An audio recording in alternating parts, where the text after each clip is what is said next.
আসসালামু আলাইকুম। আশা করি সকলে অনেক ভালো আছেন। আমাদের মোহাম্মদ পোল্ট্রি হাউসে সবাইকে স্বাগতম। আমরা একটি ঘাস কাটার মেশিন তৈরি করেছি, আজকে সেটা চালাবো। প্রথমে আমি আর আব্বু দুজনে মিলে নেট নিয়ে আসলাম, যাতে ঘাস কেটে আমরা নেটের ভিতরে রাখতে পারি। আমাদের যেহেতু অনেকগুলা গরু আছে, 6টা গরু আছে বাছুর সহ, এবং 6টা ছাগল আছে। আমাদের এগুলোর জন্য অনেক ঘাস লাগে।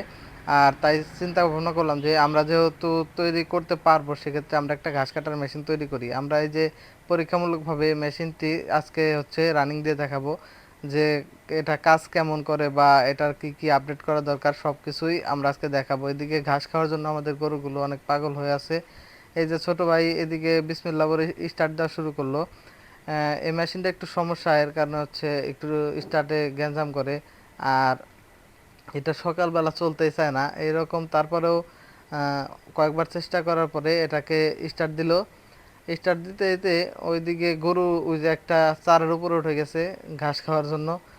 আর ছোট ভাই দিকে দেখতে দেখতে স্টার্ট দিয়ে ফেললো, আর আমি বিসমিল্লাহ বলে ঘাস দেওয়া শুরু করলাম। ঘাস দিয়ে দেখতেছিলাম যে কেমন কাটে। আসলে ভিতরে একটু সমস্যা থাকার কারণে ঘাস যাইতেছিল না ভিতরে। কিছু ঘাস আটকে পড়তেছিল, আর সামনে এই যে শীট দেখতে পাচ্ছেন, এই শীটের কারণে ঘাস বাইজা পড়ছিল, মানে ভিতর থেকে সব ঘাস বেরোতে পারছিল না। ওটা একটু পরে দেখা যাবে। আমি দিতেছিলাম, দিতে দিতে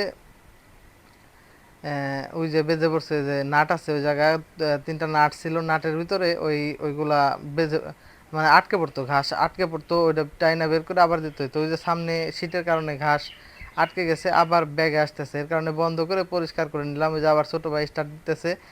স্টার্ট দেওয়ার পরে এখন ছোট ভাই ঘাস দিবে, ঘাস দিয়ে দিয়ে মানে ও মেশিন তৈরি করার মেন ইঞ্জিনিয়ার হচ্ছে ও। ওই যে দেখতে পাচ্ছেন ঘাস দেওয়ার পরে আটকে গেছে। আবার পরিষ্কার করে আবার স্টার্ট দিল। এখন ঘাস দিয়ে দেখবে যে আসলে কি কি সমস্যা আছে ওর। ওই মেন তৈরি করার উদ্দেশ্য হচ্ছে ওর। আর আমরা যে দুই ভাই মিলে ব্যবসা করি, সব কিছু দুই ভাই মিলেই করি। তার ভিতরে সব কিছুই ও, এই মেশিনে সব কিছু কাজ আমার ছোট ভাই করছিল। আর ও ঘাস দিয়ে দেখতেছিল যে সব কিছু ঠিকঠাক আছে কিনা। ঠিকঠাক মতো চলতেছিল। তারপরে মেশিনের অনেক কাজ বাকি ছিল, আমরা এটা আজকে ট্রায়াল দিয়ে দেখতেছিলাম।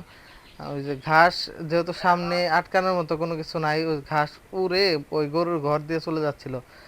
পরে আমিও কিছু আবার ঘাস দিতে থাকলাম। ঘাস দিতে দিতে শেষের দিকে আহ, চিন্তা করতেছিলাম যে যেহেতু গরু আছে, ঘাস ছাড়া আমাদের চলবে না, তাই ঘাস কাটা মেশিন তৈরি করার উদ্দেশ্য।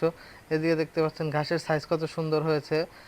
হাফ ইঞ্চিরও ছোট হয়েছে ঘাসগুলা। এই যে গরু দেওয়ার পরে দেখেন গরু কত সুন্দর করে খাচ্ছে। এই ঘাসগুলো যদি না কেটে দেওয়া হয়, সেক্ষেত্রে গাছের নিচের গুলা নষ্ট করে ফেলে। এই যে ছাগল, আমাদের ছাগল